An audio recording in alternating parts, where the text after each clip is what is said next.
Como podemos ver en la diapositiva Harim, el término Shed comparte la misma raíz con el término Shod, cual, de acuerdo al profeta Isaías, capítulo 22, versículo 4, significa destrucción o violencia, por lo que se nos indica que Shed es una fuerza o un poder de carácter destructivo, que de manera violenta ataca posesivamente a quien le da cabida. Y para darle lugar a este poder destructivo es mediante la consistencia y el crecimiento gradual de las malas prácticas. También podemos ver ahí en la diapositiva, dice que la raíz antigua implica fertilidad, pecho o mama de una mujer. Por eso en el título de Shaddai aparece también la misma raíz, no solo indicando un eterno potente o poderoso, sino el eterno creador o hacedor de todo. Entonces volvamos a Devarim, Deuteronomio capítulo 32, versículo 16 al 17, donde vimos que por primera vez se menciona el término Shedim. Y claramente este pasaje nos dice que está relacionado con los ídolos, ¿no? Con las deidades paganas. Por eso dice ahí, versículo 16, dice, y le provocaron a celos con los dioses ajenos, le enojaron con abominaciones. 17 dice, ofrecieron sus sacrificios a los Chedim y no a Elohim, a dioses que no habían conocido, a dioses nuevos, llegados de cerca, a los cuales vuestros padres no temieron. Entonces podemos ver claramente que los Chedim no tienen nada que ver con ángeles caídos o espíritus. Se refiere a las deidades, a los ídolos de los pueblos, de las naciones. Entonces, Javerim, la posesión de los Shedim en una persona no consiste en una invasión forzosa que debe ocurrir aún en los Sadikim, en los justos, pues el término hebreo Shedim es sinónimo de poderes destructivos que posesionan el cuerpo como consecuencia de practicar malos hábitos de manera permanente. La primera vez que se menciona este término en el Tanaj, como vimos anteriormente en Devarim capítulo 32 versículo 16 al 17, este texto quiere decir que en aquel tiempo los Bene Israel descendieron de nivel espiritual, prostituyéndose al servicio de dioses extraños, cosa que no es necesario identificar mediante estatuas o imágenes, sino que basta en comparar las acciones nuestras con lo que demanda la Torá, ya que todo lo contrario se considera idolatría, que en hebreo se dice Avodah Zarah, y que esencialmente significa servicio extraño, el cual comienza en la mente humana y se consuma en los hechos. El sacrificio a los Shedim que menciona el texto se refiere a las prácticas en el servicio extraño que hacían pretendiendo considerar que lo estaban haciendo en bien, pero que en realidad estaban contrariando los preceptos de la Sagrada Torá. Para percibir de manera más clara este término, podemos decir que un servicio a los Shedim sería hacer las cosas a nuestra manera, aunque veamos que no sea de beneficio o de carácter justo para todos en conjunto. Y se le llama sacrificio a los Shedim porque prácticamente lo que se hace es someter las nefastas consecuencias y posiblemente destructivas al cuerpo mediante prácticas que como finalidad traerán destrucción.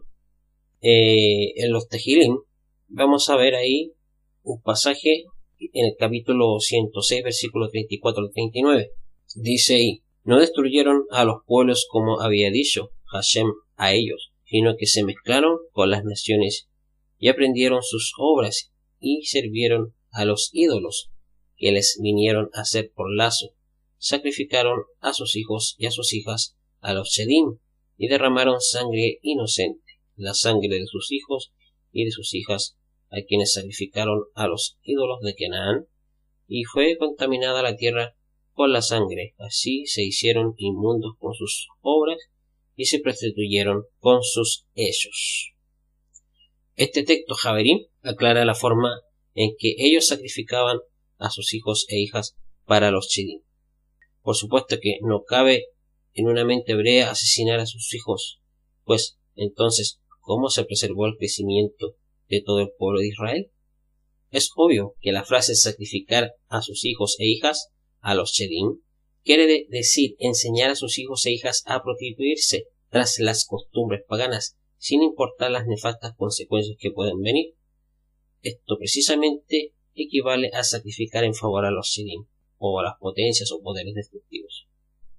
Por eso también la Torá dice: no entreguéis tus hijos a los Shedim, consistiendo en ellos a una atención desviada de lo que la Torá demanda.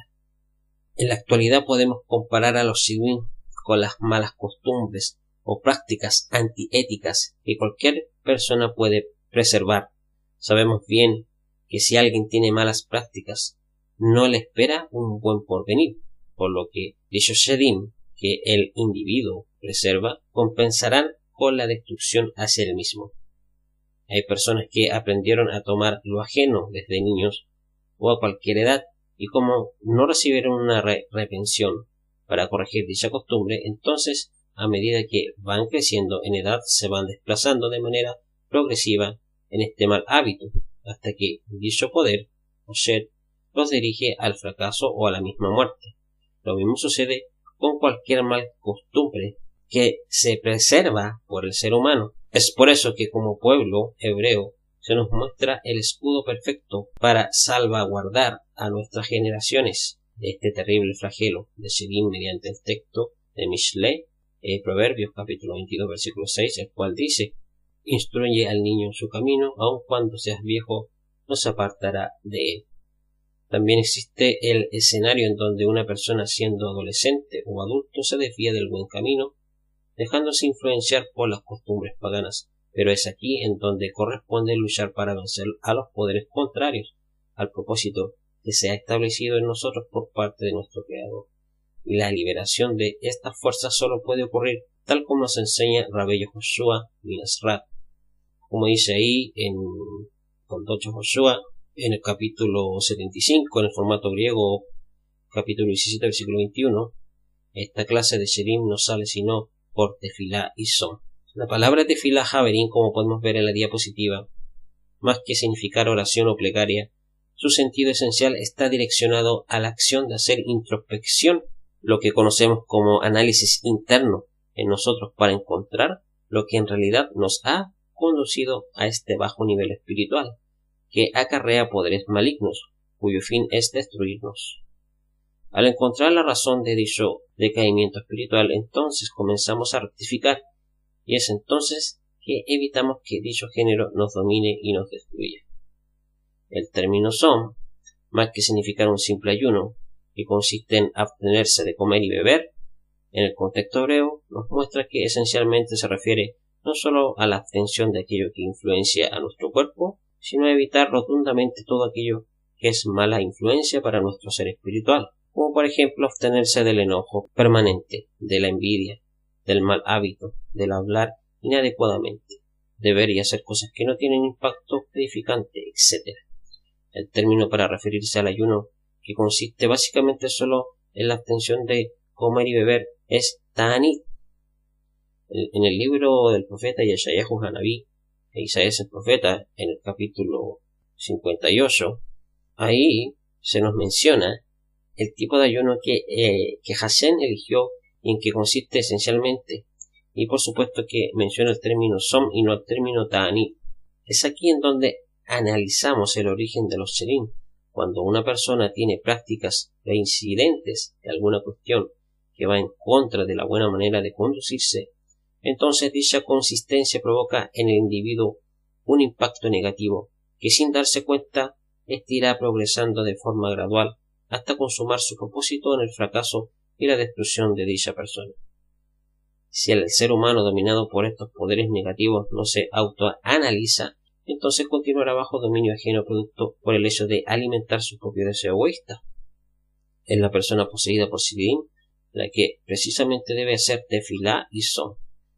Lamentablemente en Occidente este proceso de liberación fue percibido erróneamente y según algunos los que van a liberar son los que deben hacer dichos procedimientos y no el poseído, lo cual es ilógico.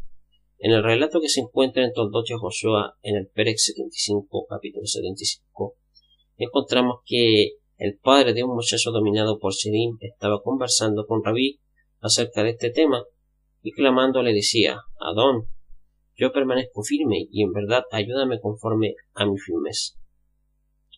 Esto nos indica que aunque su padre permanecía en la senda correcta, su hijo se había desviado y consecuentemente él era responsable de sus actos.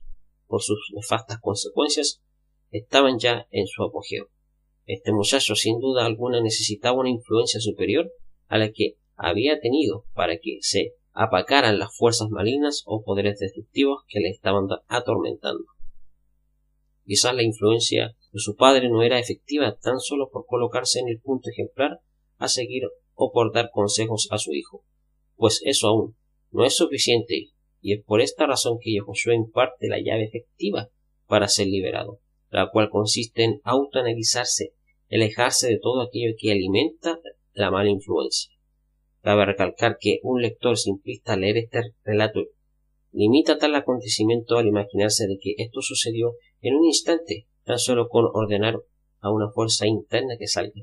La realidad es que para que todo sea efectivo requiere de un tratamiento, el cual implica tiempo y dedicación absoluta, pues eso es lo que significa el párrafo escrito por el autor de dicho documento cuando escribe: Yehoshua lo tomó de la mano, lo levantó y lo sostuvo. Nunca menciona que lo haya soltado, pues eso indica que es una expresión idiomática señalando la permanencia del muchacho bajo las enseñanzas de Rabino Yehoshua. Surge aquí una pregunta: ¿qué hubiera hecho el joven si Rabino Yehoshua le hubiese liberado y dejado solo?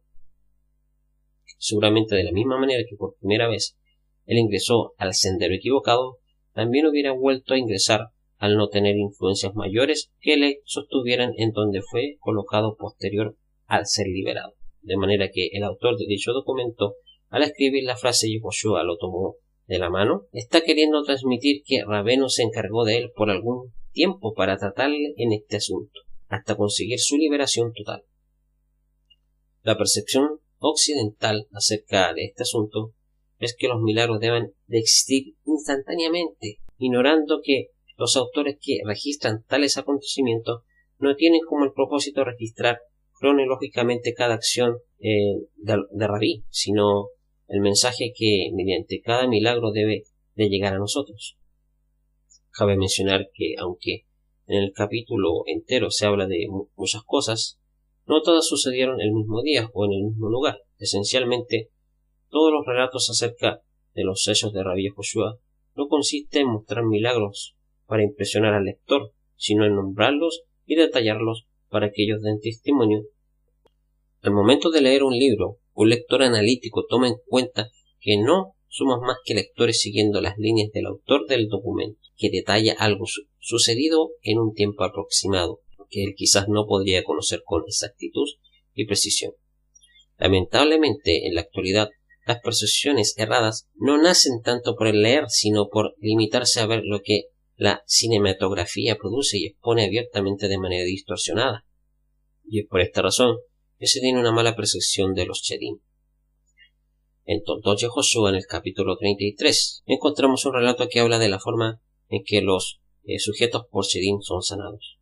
Dice ahí la diapositiva: y sucedió en aquella hora de la tarde que le trajeron los sujetos por los Shedim, y los sanó por su palabra solamente, y sanó a todos los enfermos. Cuando este texto Javerín menciona que todos los sujetos por Shedim fueron liberados o sanados por su palabra, solamente se refiere de forma clara que su enseñanza de manera permanente fue incrustada dentro de ellos, hasta que hicieron introspección y se alejaron definitivamente de todo aquello que alimentaba sus deseos egoístas, lo que lo hicieron con tefilá y som, con lo que se conoce como la plegaria, la oración y el ayuno. También encontramos el relato en donde Yehoshua se refiere a Yohanan Hamatbil, el que sumerge, el cual muchos decían que tenía Shedim, refiriéndose a que quizás Yohanan todo lo que hacía lo llevaba a cabo movido por deseos egoístas o por el anhelo de buscar fama. Pero en el mismo texto Rabeno Yehoshua les dice: porque vino Yohanan, que no come ni bebe, y dicen acerca de él, está sujeto por Shedim.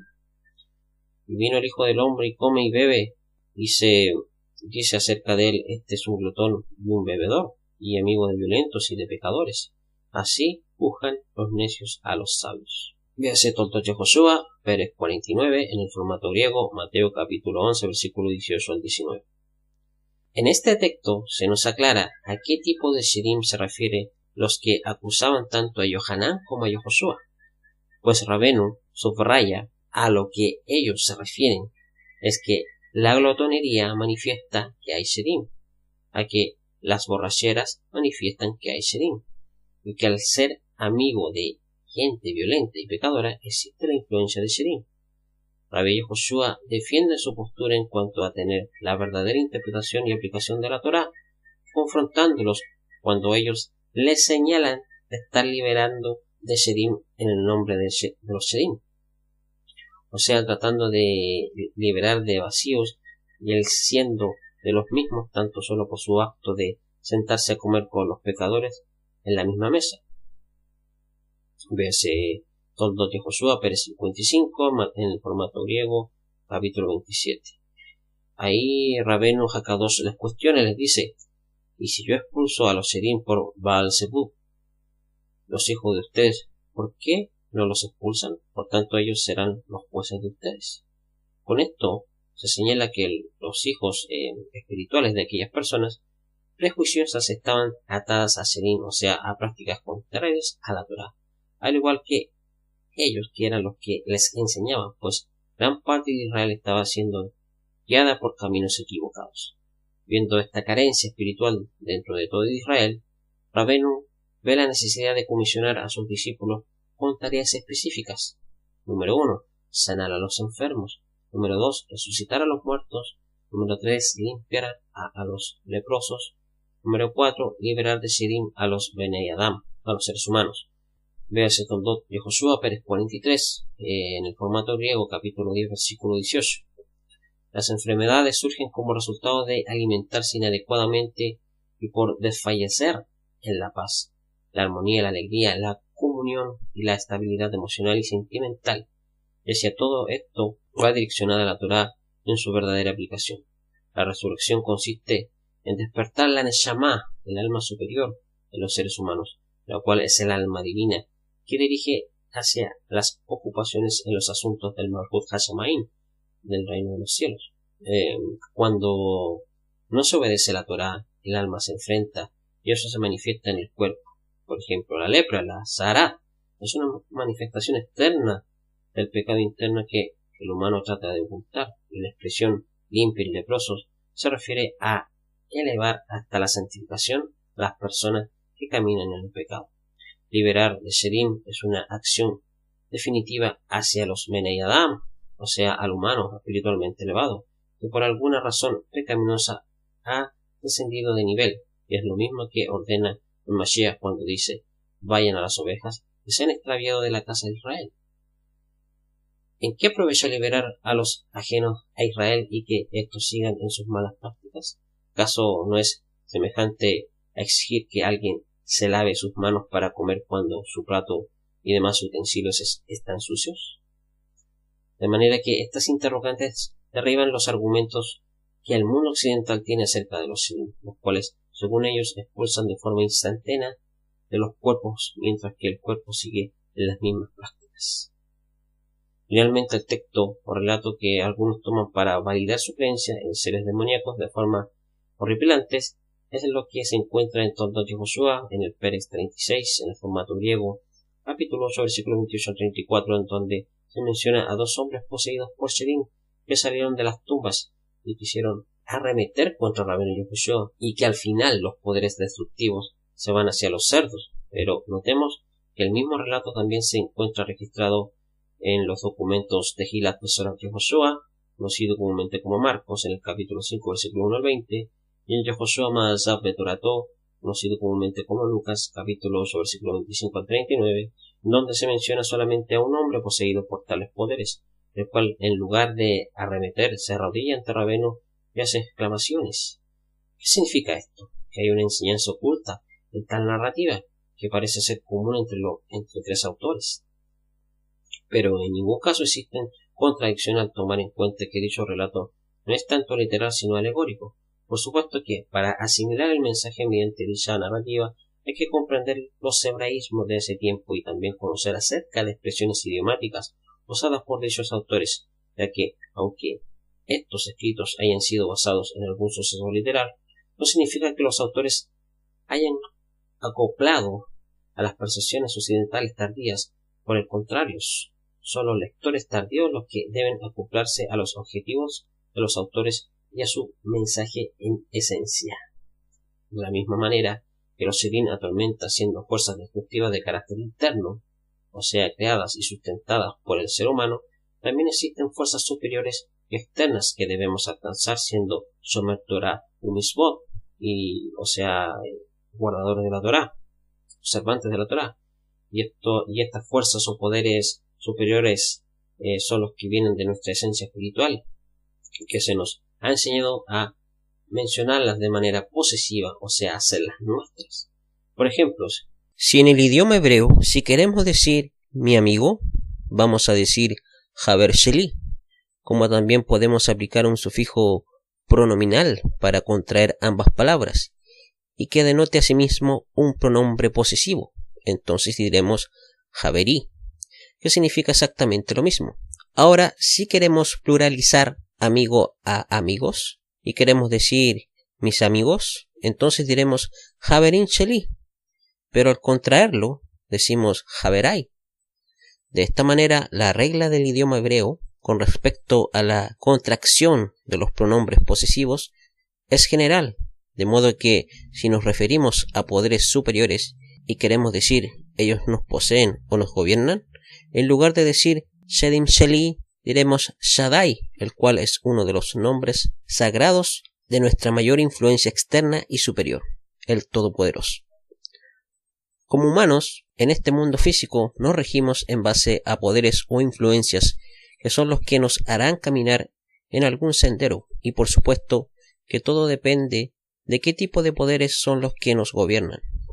El hombre, según su influencia y su comportamiento, manifestará lo que esencialmente gobierna su ser en ese momento. Los poderes divinos irradian esa luz que necesitamos para caminar en el propósito del Tikkun Haolam, de la rectificación del mundo. Y es una influencia efectiva cuando se obedece a un ser superior, mientras que los poderes inferiores llamados Sedim se encargan de opacar esa luz y son una influencia atormentadora y destructiva que tienen su origen cuando se obedece a un ser inferior ligado a la mala inclinación, dicho de otra manera, al deseo egoísta. Algo muy interesante que nunca debemos pasar desapercibido es que los poderes o influencias que nos gobiernan han de acrecentarse en nosotros de acuerdo al apego que tengamos hacia ellos, ya sean poderes inferiores o poderes superiores. Nos moveremos según lo que objetemos y acarrearemos de acuerdo a lo que elijamos. El término Shedim también comparte la misma raíz con Shadaim, que de acuerdo a Bereshit capítulo 49 versículo 29 y Yeshayahu, Isaías capítulo 28 versículo 9, dicho término significa pechos o senos. Esto nos da a entender que los poderes que influencian a nuestro ser son alimentados por nosotros mismos, así como una madre alimenta a su hijo mediante sus pechos. O sea, que el alimento para que los Shedim se desarrollen lo tenemos nosotros mismos cuando incrementamos las malas prácticas. Si dejamos de alimentarnos, entonces desaparecerán. Este es el sentido esencial del término Tefilá y Som, lo que se conoce como ayuno y oración. Esto lo podemos confirmar también lo que dice el hebraísta Fabre de Olivet, que cito aquí en la diapositiva. Dice que la raíz de Shot, compuesta del signo del movimiento relativo unido a la abundancia divisionaria, o por contradicción a la raíz Aleph Taleb, imagen de toda emanación, caracteriza la naturaleza productora general, cuyos símbolos particulares son una mama y un campo. De aquí el nombre Shaddai, dado a Dios como principio de todos los bienes. La providencia. El árabe caracteriza todo lo que mueve con fuerza, con energía, tanto para bien como para el mal. Todo lo que supera los obstáculos que le son opuestos. Todo lo que se muestra fuerte y poderoso. Shed, toda clase de devastación o de profanación, de pillaje de los bienes de la naturaleza. Eso lo confirma aquí el hebraísta Fabre de Olivet y lo que se corrobora por la misma escritura. Entonces, Javerín, es muy importante tomar en cuenta que los Shedim no son demonios ni ángeles caídos, que andan en el aire para asustar o poseer de manera abusiva a cualquier persona, pues dichos poderes inferiores son desarrollados únicamente por aquellos individuos que hacen todo lo contrario a las normas que regulan la buena conducta del ser humano. La influencia de los Shedim es progresiva. Todo su crecimiento depende de la consistencia en las malas prácticas que el individuo lleva a cabo de manera gradual. También debemos tomar en cuenta que cualquier influencia o poder externo o superior en algún momento se puede nombrar como Shet, tal como sucede en el texto de Toldot Yehoshua en el Pérex 66, en el formato griego, Mateo capítulo 14, versículo 26. También lo podemos ver en Tehilat Besorat Yehoshua, conocido comúnmente como el libro de Lucas, en el capítulo 6, versículo 45 al 56. Y en Edut Hatalmin Jahub, conocido comúnmente como el libro de Juan, capítulo 6, versículo 15 al 21, en donde se nos menciona que Rabí Yehoshua caminaba en el mar y cuando sus discípulos lo ven caminando en el mar, se alarmaron pensando que era un Shet y de gran susto estaban gritando. ¿Por qué se alarmaron sus discípulos? Imaginémonos en ese escenario en medio del mar y en la cuarta vigilia, que es entre las 3 a.m. y las 6 a.m., y que de repente veamos a alguien semejante a un hombre caminando en el mar.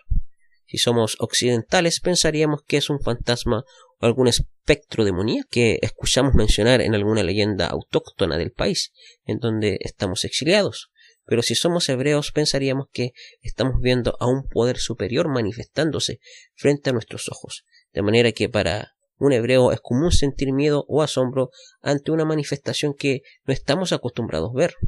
Notemos la narración hecha en el libro de los jueces, Shoftim, capítulo 13, versículo 22, con respecto a lo que Manoach le dice a su mujer cuando vieron una manifestación de un ser superior. Dice ahí en hebreo, Mot Naamut ki Elohim Rainu, moriremos porque a Elohim hemos visto. También en Devarim capítulo 5 versículo 24 al 25 encontramos que también todos los Bene Israel, los hijos de Israel, se asombraron de haber visto la manifestación de Elohim en Har Sinai. En Shoftim, en Jueces capítulo 6 versículo 23, el Eterno le dice a Gideón que no va a morir por haber visto la manifestación de un poder superior, pues Gideón sintió miedo al haber tenido dicha experiencia. El profeta Yeshayahu, Isaías, sintió mucho miedo y espanto por haber visto la manifestación divina. Véase Yeshayahu, Isaías capítulo 6 versículo 5. Y entre otros textos más podremos apreciar de que ver un poder superior no es sinónimo de espectros demoníacos ni cosa semejante, sino causa de asombro y miedo debido a que todos somos pecadores y que ante una gran revelación podríamos morir.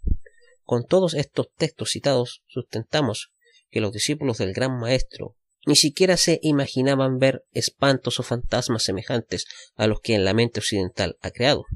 El poder sobre los Shedim lo tenemos nosotros, y la decisión de la presencia de El Shaddai en nuestra vida también es nuestra. Cualquier influencia o posesión definirá nuestra personalidad y traerá seguras consecuencias, de modo que los únicos responsables de lo que sucede somos nosotros mismos. Entonces, Javerín, comprendiendo esto, vamos a analizar algunos pasajes que se usan para sustentar esas creencias de que los Shedim son demonios, son ángeles caídos, etc. Por ejemplo, se argumenta en los escritos de los primeros discípulos, específicamente en la carta a la comunidad en Éfeso, en el capítulo 6, versículo 12, el cual podemos ver en la diapositiva. Ahí podemos ver en la diapositiva el texto en griego y su traducción al español. Voy a leer. Dice, porque no está haciendo a nosotros la lucha hacia sangre y carne, sino hacia los gobernadores, hacia las autoridades, hacia los gobernantes mundiales de la oscuridad. Está hacia los espirituales de la maldad en los lugares celestiales. Como podemos ver en el texto griego, no se menciona huestes. Esto se ha traducido en las Biblias como porque no tenemos la lucha contra sangre y carne, sino contra los principados, contra las potestades, contra los gobernadores, dominadores del mundo, de las tinieblas de este siglo, contra las huestes. En ese pasaje, como podemos ver ahí en la diapositiva, no sale el término huestes, sino podemos ver claramente que solamente sale el término a los espirituales de la maldad en los lugares celestiales. Aquí se refiere al cielo como un lugar de gobernantes terrenales engreídos, cuando se habla de las regiones celestes. Efectivamente, Javerín, esos gobernantes están manipulados, muchos de ellos por influencias o poderes o potencias negativas, como pueden ser Raktumá, Shedim o Satán, como conceptos de adversidad y corrupción depravada que hacen y producen pobreza y desigualdad a todos los niveles. Han sido puestos por Hashem para cumplir una función muy clara, lo mismo que los animales impuros o las naciones paganas o las idolatrías, para mostrar el mal, para poder elegir y comparar con el bien. Necesitamos siempre un referente, una parte oscura para saber lo que es la luz. Necesitamos ese conocimiento sin práctica del bien y del mal. Por eso el simbolismo de Adán y Jabá, el árbol del conocimiento implicaba eso, una absoluta dependencia hacia Hashem para conocer el bien de forma práctica, pero el mal de forma teórica. El texto también nos dice que la lucha contra carne y sangre, aquí se refiere que es una batalla ideológica y espiritual o de influencias religiosas e idolátricas. Por eso se usan para combatir ideas y argumentos en la escritura contra la filosofía griega. Ahí la diapositiva también dice huestes espirituales. La parte huestes, como vemos en el texto griego, no aparece. Espirituales o influencias visibles. No existe huestes en el texto griego. En Colosenses capítulo 2 versículo 15 dice ahí, exhibió a las potestades corruptas.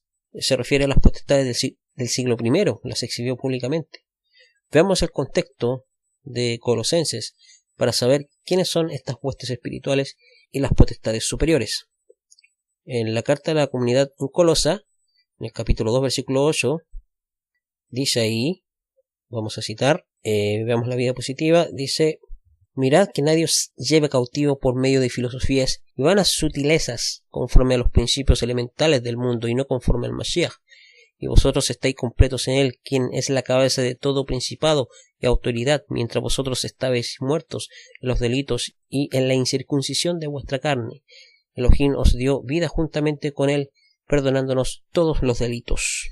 El versículo 14 dice, él anuló el acta que había contra nosotros, que por sus decretos nos era contraria, y la ha quitado de en medio al clavarla en la cruz. El 15 dice, también despojó a los principados y autoridades y los exhibió como espectáculo público, habiendo triunfado sobre ellos en la cruz. El 16 dice, por tanto nadie os juzguen en asuntos de comida o bebida o respecto de días de fiestas o lunas nuevas, en hebreo Rosh Hodashim, o Shabbatot, días de reposo. Todo ello es solo una sombra de lo porvenir, pero el cuerpo es de Mashiach. El 18 dice, nadie os prive de vuestro premio, fingiendo humildad y culto a los malajim, o sea, a los mensajeros, a los ángeles, haciendo alarde de lo que ha visto vanamente, hinchado por su mente carnal. Entonces, Javerim, en base a estos pasajes, podemos entender claramente que el texto deja bien claro que existía un movimiento humano que luchaba contra los futuros discípulos de las naciones que estaban acercándose a las prácticas de los emisarios del Mesías. Este movimiento basado su culto en la hipnosis, en toda una serie de séquito de mensajeros. Podemos ver ahí en la diapositiva lo que se traduce como regiones celestes. En griego es epouranios.